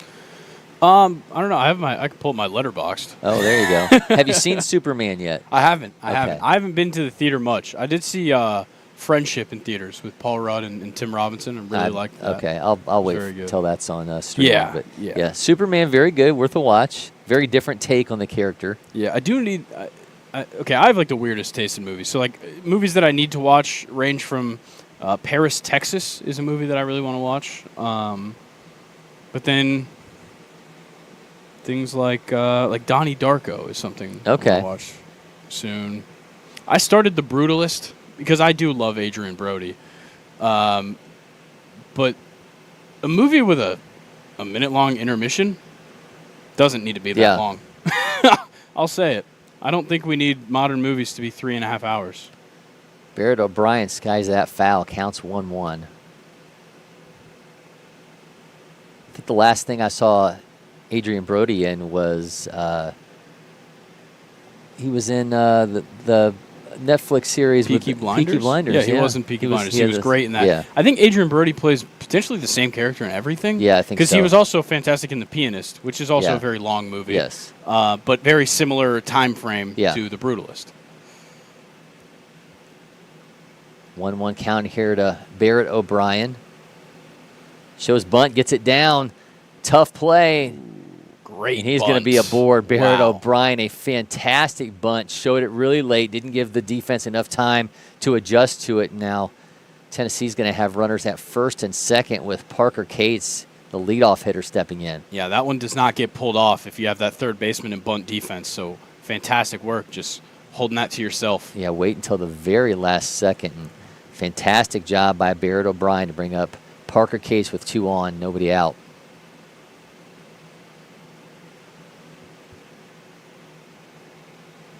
Flanagan misses. It'll be 1-0. Yeah, definitely want to get out to the theater. I've heard such good things about Superman. I've heard good things about Fantastic Four already. That I expect to see. I'll see Fantastic Four this week. Yeah, I've heard good things too. I had reserved expectations for both of those movies. I think the trailers for Superman not indicative of what the movie is. Okay, I'll tell you that much. Yeah. It didn't. When I watched the trailers, I thought I'm not feeling this, but it was definitely an enjoyable experience. Yeah, I heard some mixed reviews on the actual story itself. There's some holes, we'll say. Okay. But still enjoyable. Some great performances. And then Fantastic Four, I just have to be reserved because of the last atrocity. The last two versions. Especially the last one. Yeah. I love Miles Teller and Michael B. Jordan. But I feel like you can't go wrong these days with Pedro Pascal, though. Yeah, he is in everything. And I don't know if we necessarily signed up for that. Wild pitch, both runners will advance. I did see the screenshot, though, of him protecting a child, which he does in everything that he's involved in. Yes, he does. Because, of course, he's Din Djarin, and he's protecting Baby Grogu in The Mandalorian, and he's in The Last of Us, and he was doing his protection thing in that, and now he's doing it once again as Mr. Fantastic. Yeah. He's got to get children to safety some way, shape, or form in everything that he does, but yet he has no children. Yeah. He's a mysterious man outside of what he actually does on screen, which I actually admire. I like that there are actors out there that we just don't know what they do. Yeah. So, yes, hope to take in Fantastic Four this week and hope it is indeed live up to its name. That's a good hit right Cates there. ropes that, and that's going to drop. Oh, caught in center field. Doesn't tag either at third. So the runners will hold at second and third. It's fantastic defense right there to help themselves out a lot. This inning brought to you by Marvel's Fantastic Four, now in theaters. One down in the inning in the fantastic bottom of the fourth. That's right. So from Parker Cates, that loud out to now Knox Johnson with one down.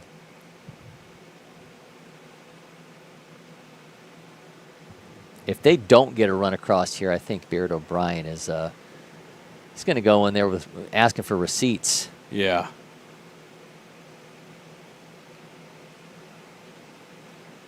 Miss high, counts 2-0. Did the entire Tennessee team get the Jordan 1 low cleats? Seems like a lot of them do have them. Maybe that's just the protocol. Oh, man. Knox Johnson skies that 86.3 off the elevated fastball. He really got into that. Yeah, he just missed it. The Baylor School 2029 now has a 2-1 count. It's got runners at second and third with one out. Miss from Flanagan.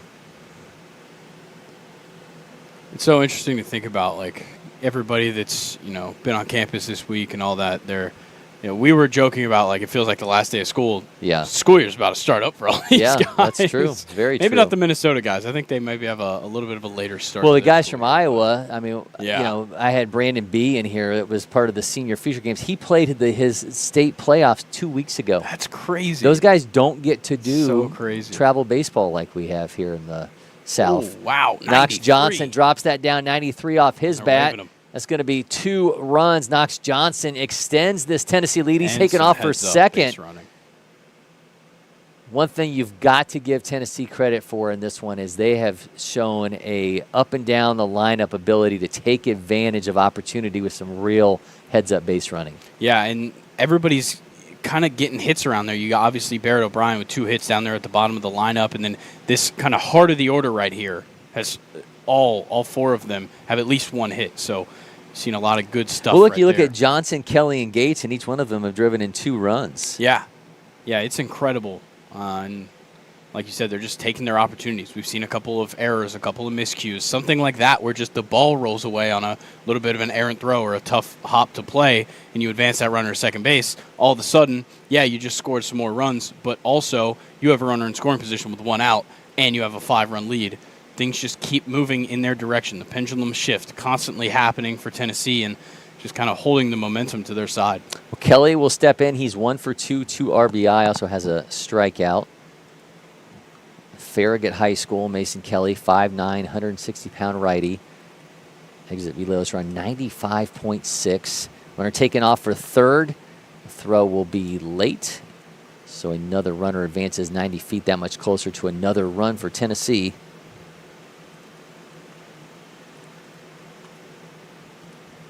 We got some good stuff here for Farragut High School. Cole Strange, first-round offensive lineman. Oh, that's roped. 90.9 off the bat of Kelly. It does drop. It does drop. He's got extra bases. He's taken off for third. Mason Kelly's going to hold at third, and he's got a 90.9-mile-an-hour RBI triple, and Tennessee's lead is extended. My goodness. They are just hopping on the pitching right now, and they are not looking back. It's been the extra base hits for Tennessee. That's such a great way to find the momentum and really not just give momentum to your side, but take it from the other. When you're getting these extra base hits with just relentlessly, you're just draining the defense and also just boosting up everybody, including your teammates. Mason Kelly is now 2 for 3 with 3 runs driven in. Ben Joyce also coming out of Farragut High School. Barrett Gates now at the plate. Gates is 2 for 2 with 2 RBI. He's also scored 2 runs.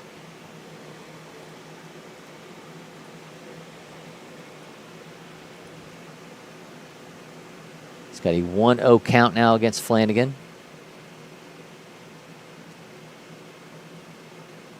Holds off.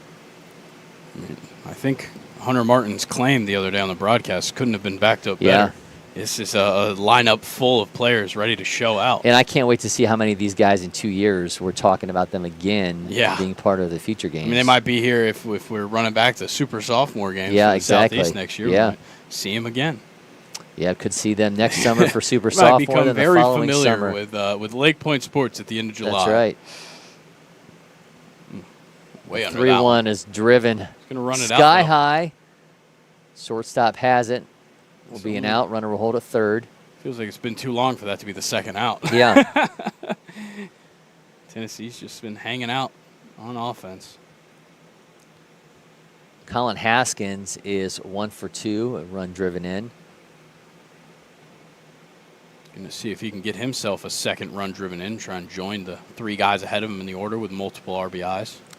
The Westview 2029, 5'11", 180-pound righty. Pop time down to 197 behind the plate. Exit velos north of 93. It's going foul. You can, when you go to see Superman, you can stick around for the post credit scenes. They're not great. Okay. So they're not going to change. They're not going to change. They will neither change your world nor extend their world. Got it. That's good, because that was a crucial mistake I made with Sinners. Okay, I haven't watched Sinners it yet. in theaters. You gotta hang out. Okay. All the way. I had to find out the hard way on TikTok later. Do you read comic books? No. Okay, so there's this great Superman run called All-Star Superman, and the one credit scene is literally something lifted from that, but it's just a visual thing. Gotcha. And then the other one's kind of a fun exchange. Yeah. But nothing that sets up further movies like we're so accustomed to. Yeah. Yeah, that's the MCU kind of forced moviegoers to stay a little longer. And you know what? I will say if you work in movies, you probably love it because you want people to see your name in the credits. Yes, exactly. You know, at least you get guys to stick around long enough to be like, oh, I saw, the number 2 grip in The Left Boy. Yeah. Whatever those things mean. Yeah. All those different weird production terms for whatever role you play. I was an extra in a Tom Cruise movie, and I never went back to see if my name was in American Made. All right. Swing and a miss, goes down on strikes. We'll have more You Didn't Know features about us when we continue from LakePoint Sports. Tennessee has a 9-3 lead over Minnesota in the Junior Feature Game Championship.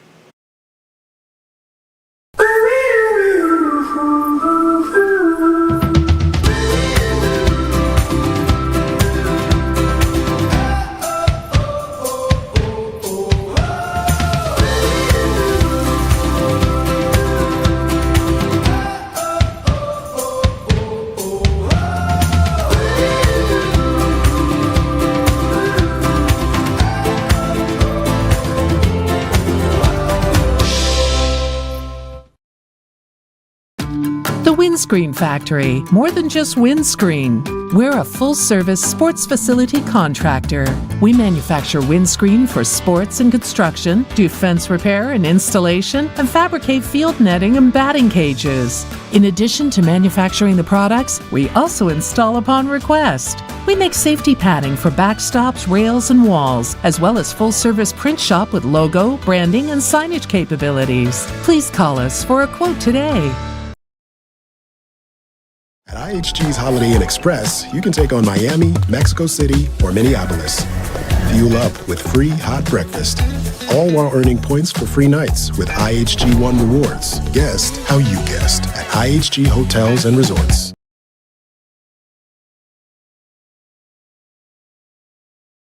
Two, one. We are back. Our action rolling along here in the Junior Feature Games Championship. Trey Fowler's day is done for Tennessee. They'll move to a new pitcher, and this will be Brady Sumner. I've already seen Sumner at the plate multiple times out of Collierville. He's got a fastball around 82, so we'll see him in action here. He's got the bottom of the order here for Minnesota. Ari Miller, Tate Johnson, and then we're back to Tucker Zajdowski. Pressure on this Minnesota squad that has been so explosive. Again, they went 15 runs on Friday, 13 on Saturday. Bracket play has included 6, 14, and 19 their run totals. They need to snap back in place in a hurry if they're going to fight their way back in this one, already trailing 9-3 in the 5th. Yeah, they need some serious help. Tennessee has looked really good. Maybe the pitching change could be the key to Minnesota making a turn. Sumner has an 0-1 count here against Miller. Tate Johnson in the on-deck circle. Swing and a miss makes it 0-2. A rarity when you see somebody just step in late in the game in relief and just have them seemingly look so sharp, but that's what we're seeing out of Brady Sumner here for Tennessee. He misses inside and takes the words right out of my mouth. Yeah. That's how it goes. Unfortunately, you're not allowed to compliment these athletes, That's right. So they will prove you wrong. All right, Sumner's got a 1-2 count here to Miller. Make that 2-2 off the bouncer. Look what you did. I did. He looks so good. He did. He did. But he's going to bring it back. He will. I believe in him.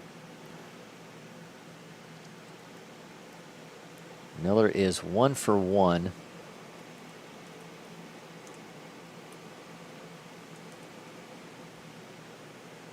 Did he go? He did, Yes, in he did. fact, go on that check swing. So Sumner's got a strikeout to start off this relief effort. And he'll now see Tate Johnson with one down. All right. Collierville High School. What's their mascot? Eagles. Dragons. Oh, there you go. Dragons. They have produced a couple of big names here. Zach Cozart, former shortstop for the Reds. Drew Pomeranz. Otherwise, not too familiar with any others. Tate Johnson quickly finds himself in an 0-2 hole here against Sumner. Seems like we've been running into some baseball-rich high schools. Swing and miss, make it back-to-back strikeouts for Brady Sumner, and he is holding up his end of the bargain, coming in relief of Trey Fowler. Yeah, you definitely want to see that out of a guy coming in, and especially in this situation. I mean, you're late in this game. It's the top of the 5th inning, and you've got a good lead. You want to hold things down, and maybe you're hoping that this Minnesota team that we've seen play so well offensively and can get kind of streaky, they can find a rhythm and just run away with it. Coming in and just shutting things down is certainly a huge key, and now he's just going to have to avoid what Fowler before him couldn't necessarily avoid, which is the 2-out hits. And he is just attacking the zone. Yeah, he's got Tucker relentless. Zadowski now down 0-2. See what he brings on 0-2. Back-to-back strikeouts thus far for Sumner. Can he strike out the side? Oh, just a check swing, foul. I don't even know if it was a check swing. If he barely just got enough time to make up his mind. 83.7 out of the hands of Sumner. He fully froze there, and the ball just kind of hit his bat.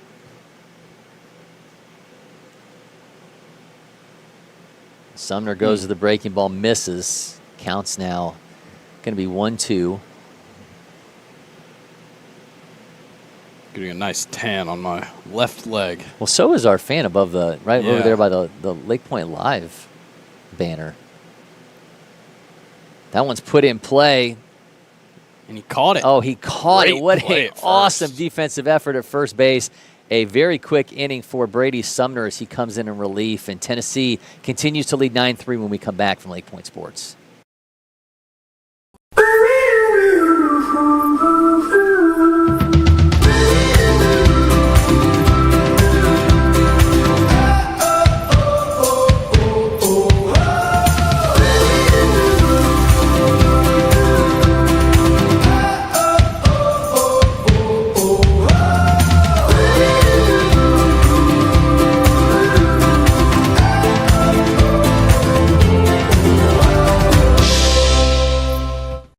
First one I picked up, I just liked it the best. And like I said, I tried a lot of different companies, a lot of different models, and I fell in love with Old Hickory for sure.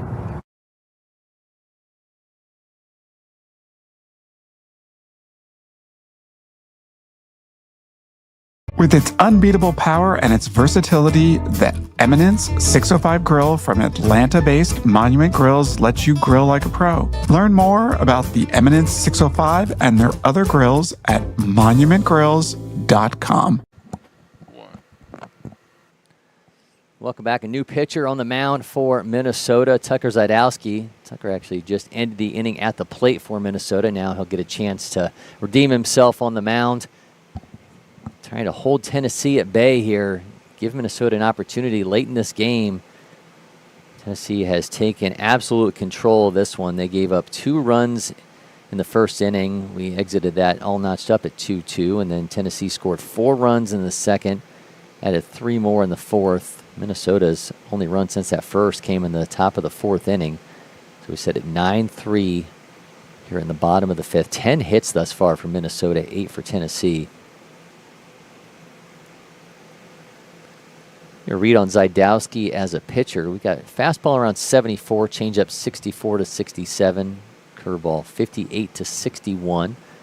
Coming up against a part of the order that hasn't necessarily been hitting the ball very well, but they have been getting on base. So I'm going to see how that changes here with Zadowski on the mound.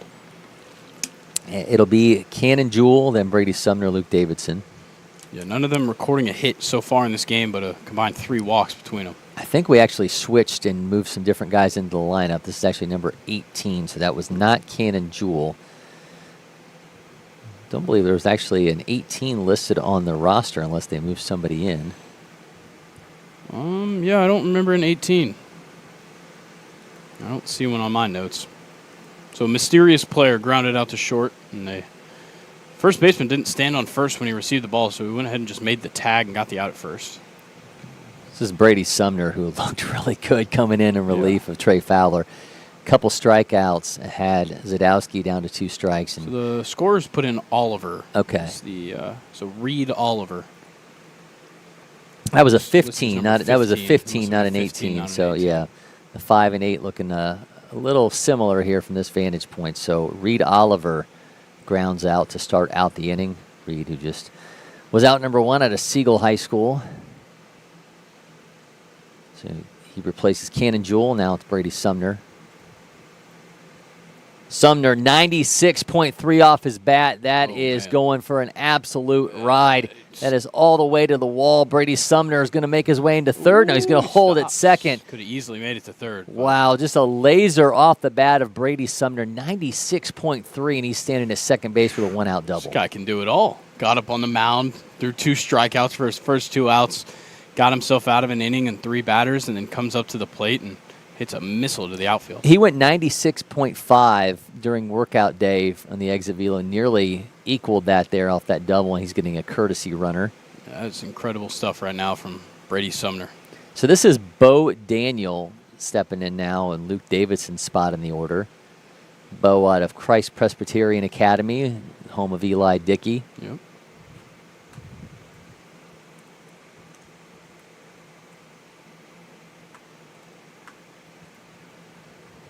See who else we've got on here. And, a bunch of people I've never heard of. Okay. That one's kind of blooped out there into the outfield. Is it going to get caught? Sure is. Yeah, center fielder catches that one for the out. So Bo Daniel is out. Let's see if we stick with the same batters, or now we're going to get Braden Green. I actually do know who London Humphreys was. He's a wide receiver at Georgia. Yes. Transferred from Vanderbilt. Yep.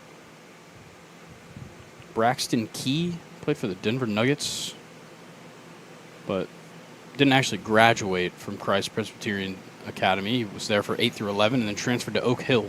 Okay. That's a notable basketball score right there. Webb High School's Braden Green now up with 2 outs. Shoots that down the third base side foul. When I saw Webb on there, I believe there's Webb High School, and there might be the Webb I School. think there's the Webb School and Webb High School. Let's see. Yeah, and that one's in Knoxville. Webb High School. Or Webb School of Knoxville, maybe. Okay. Not necessarily, because there is also the Webb School of Bell Buckle. Nice job at shortstop to bring it into the inning. A rare scoreless frame for us there. Tennessee still got that 9-3 lead when we come back from the Baseball Village.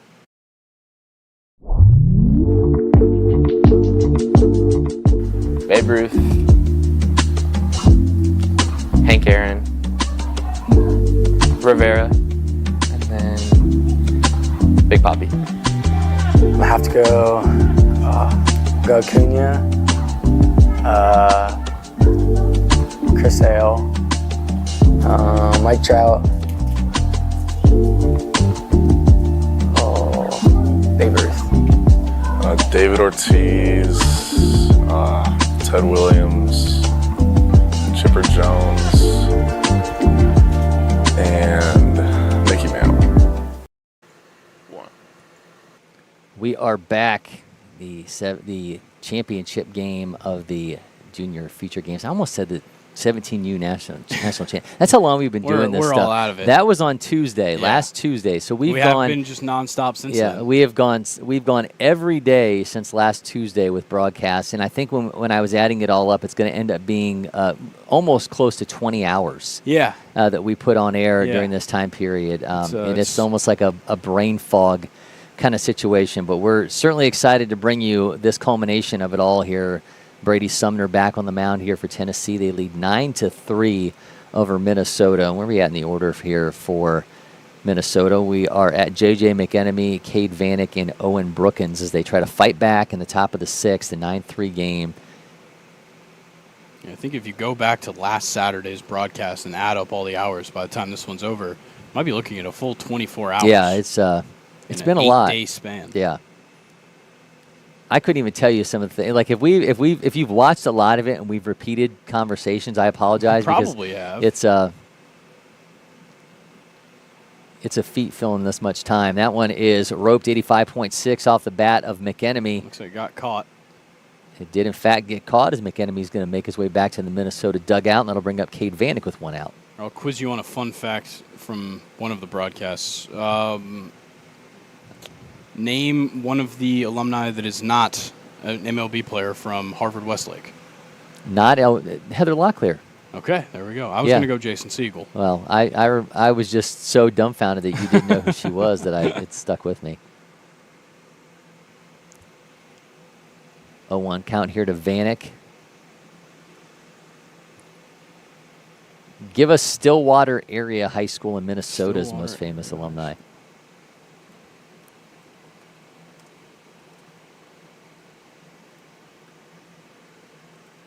Are they the Ponies? Did I see that? 1-1 misses, they are make the it Ponies. 2-1. That's great. And their newspaper is the Pony Express. Very I love good that. Work. Good work there. Some decent notable alumni list. Let's see. Who's a big name here? A lot of non-athletes here. Drew Gilbert. A big name. Rich Summer from Mad Men. Yeah. Otherwise, a couple of Olympians. Glenn Perkins. Yeah. Some good ones there. The first journalist to reach the South Pole. Thomas J. Abercrombie. A photographer and journalist. Interesting. We've got a full count here against Vanek with 1 out. Drew Gilbert kind of bridges the gap between these two. He played at Tennessee. Oh, there you go. From Minnesota. Hit that amazing walk-off home run in the College World Series. 1 out walk here to Vanek. I'll bring up I guess it was Brookins. maybe a super regional, but the postseason nonetheless. What year was that? 2021? Okay. I want to say.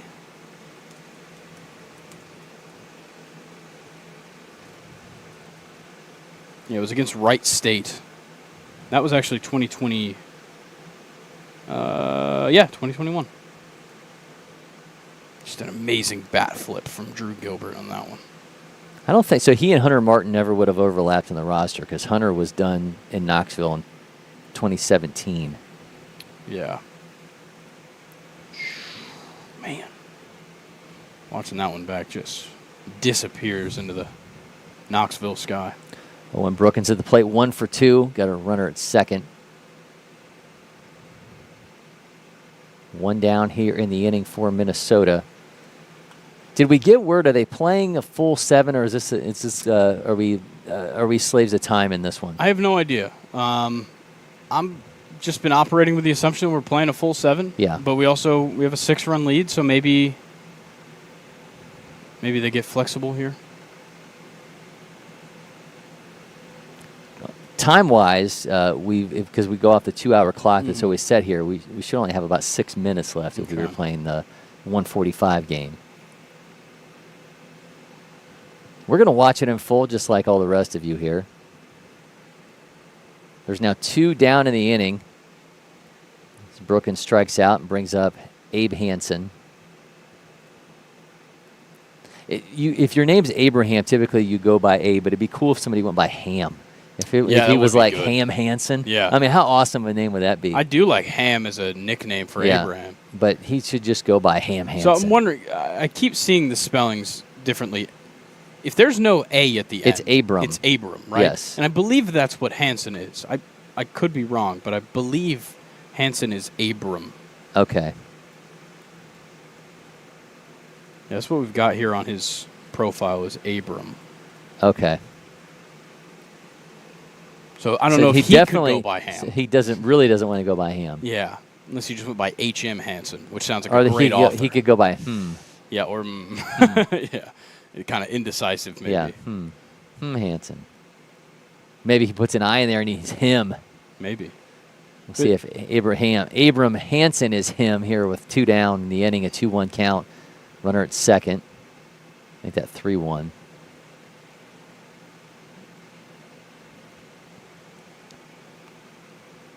Let mean, you're a published author. Do you have any insight on why so many authors have like initial last name? So that one is skied foul. I had a guy in my journalism classes that much and everyone just rolled their eyes that he decided that he was going to go by his first initial, middle name, last name. Yeah, And I mean, that's a crazy decision. Lord. I mean, I'm not going to go by G. Blake Rosen. Yeah. It just doesn't roll off the tongue. No. Defensive swing, chopper at short, has it, throws. He's safe. He's safe. Made the call himself. Runners at the corners. Hansen showing off the speed. Bop. So his name is Hansen, and it's There we go. Oh, there wow. it is. Bop. It all comes full circle. It does. Keegan McDermott from Rosemount steps in.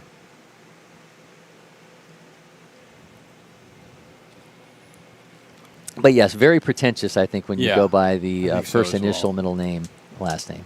Or even just like double initial, I think is a crazy move. Because then, like, there's 2 periods in your name. Yeah. And that's too much.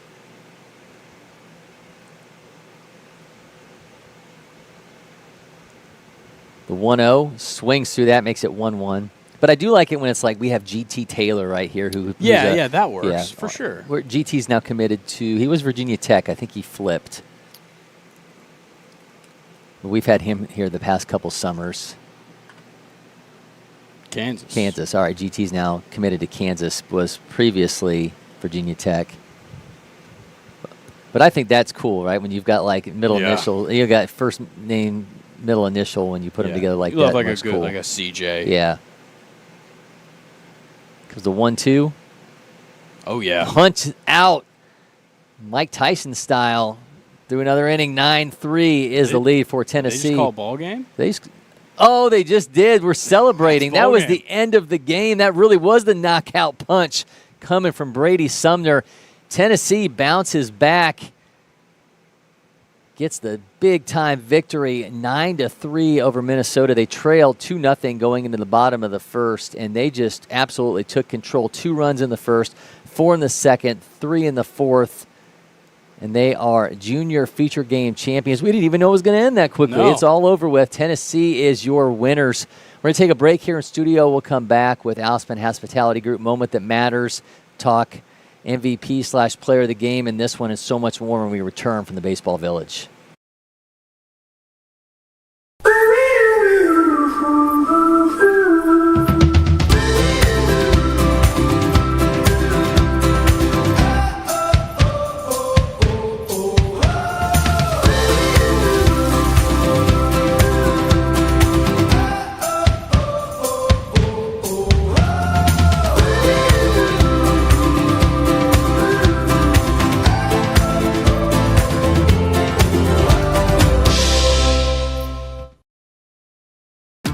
The Windscreen Factory, more than just windscreen. We're a full-service sports facility contractor. We manufacture windscreen for sports and construction, do fence repair and installation, and fabricate field netting and batting cages. In addition to manufacturing the products, we also install upon request. We make safety padding for backstops, rails, and walls, as well as full-service print shop with logo, branding, and signage capabilities. Please call us for a quote today.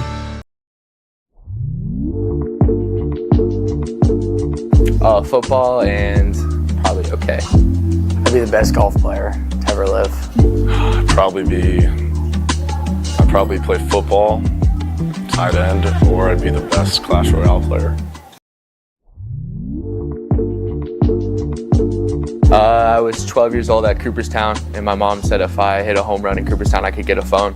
And on the final game, I hit a bomb over left field, and I got a new phone. I had never hit a home run up to that point. It was 14U, really small field. I wasn't hitting anything, and I finally poked one out, barely. My first home run was 8U at Eastside.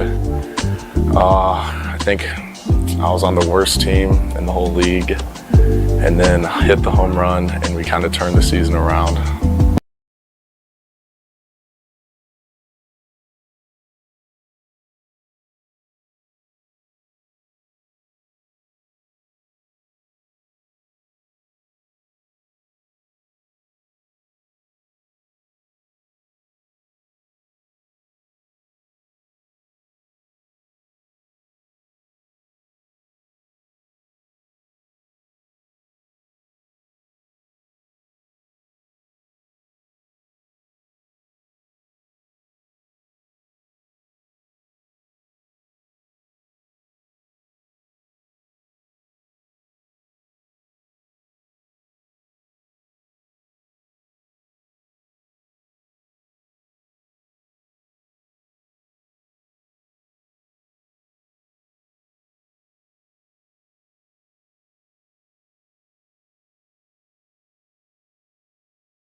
2, 1.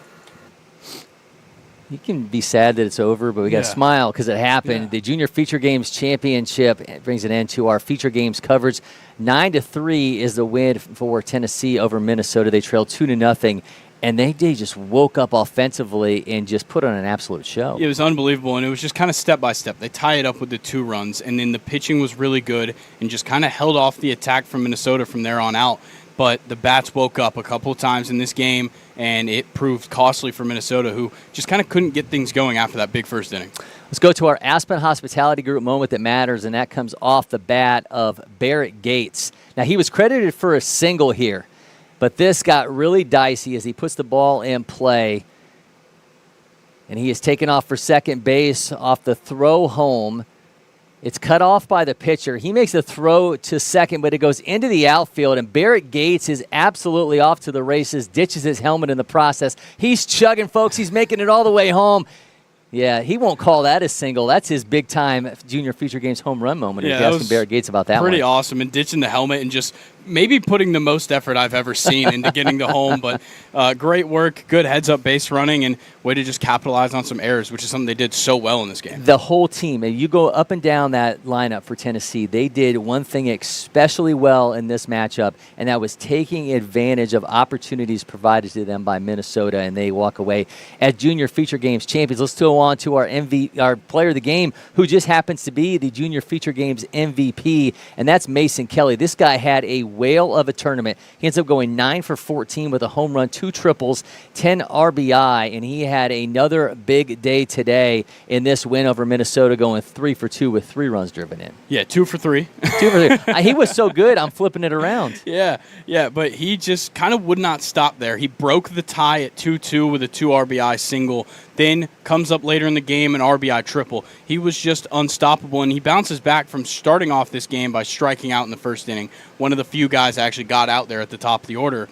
Then comes back around, and those 2 at-bats couldn't have been more perfectly timed, and he was outstanding in them. He had 2 triples today. Yeah. He had a triple against Illinois, then gets another triple against Minnesota, and his event started with a home run against Kentucky. So the Farragut 2029, Mason Kelly, just having a fantastic event, a fantastic day as he and Tennessee walk out of LakePoint Sports as Junior Feature Games champions. Now that's it for us for this event, but we are far from done. Make sure you join us next week. We're going to have Super Sophomore Games this upcoming weekend, so this one's going to be a lot of fun. A first-time event. We're going to have teams throughout the Southeast that are going to be down here.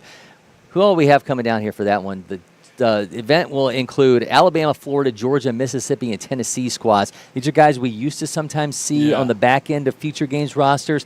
They get their own event. I'm pretty excited about this one. I don't know about you. Yeah, I am definitely excited to see what we get. I know the class of 2028 for Georgia especially is super exciting, and very excited to see the names that we're going to get coming through here. So make sure you're following all of our social media channels. You get tune-in information for that one. We'll have coverage for you next Saturday and Sunday from here at the Prep Baseball Super Sophomore Games from the LakePoint Sports Baseball Village. Until then, for Grayson, Rosen, producers Maddie Bullock, and Mason Monroe, I'm Cory McCartney. And for now, a exhausted Cory McCartney signing off from LakePoint Sports.